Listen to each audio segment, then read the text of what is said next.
Speaker, the President of the United States.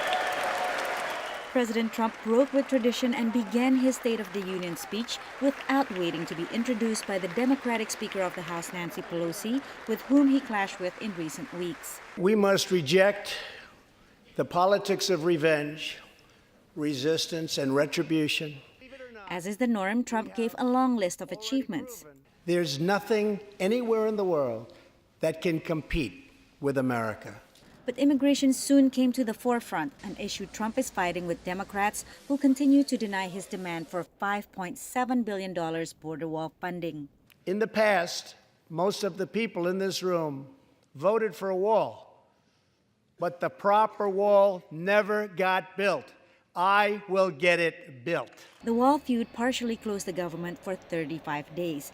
If no deal is reached by February 15th, another government shutdown looms. He didn't give the Democrats anything that they wanted to hear.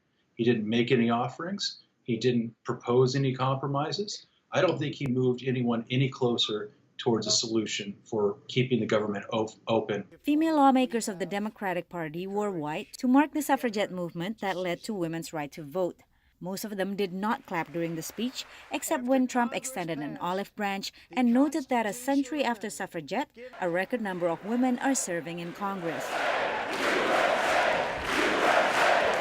On foreign policy, Trump expressed support for regime change in Venezuela and touted what he considered his successes, including the trade war with China, the U.S. withdrawal from a nuclear treaty with Russia, the reduction of tensions with North Korea, and the continuing pressure on Iran. Trump outlined elements of a bipartisan agenda, such as boosting infrastructure, giving paid family leave, lowering the cost of health care, eradicating HIV, the virus that causes AIDS, and childhood cancer. But he also pushed for issues important to his political base, including legislation prohibiting late-term abortions, and slammed the investigation into possible collusion between his presidential campaign and Russia during the 2016 election. If there is going to be peace and legislation, there cannot be war and investigation. Stacey Abrams, who narrowly lost a bid in November to be Georgia's governor, delivered the Democratic response highlighting access to voting rights. We must reject the cynicism that says allowing every eligible vote to be cast and counted is a power grab. From marriage equality, health care to confronting racism, Abrams laid out her party's agenda.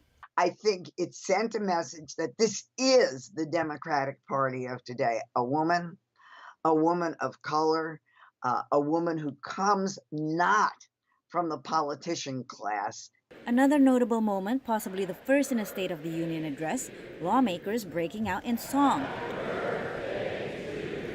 For one of the president's guests, Pittsburgh synagogue massacre survivor Judah Samet on his 81st birthday. Patsy Widakuswara, VOA News.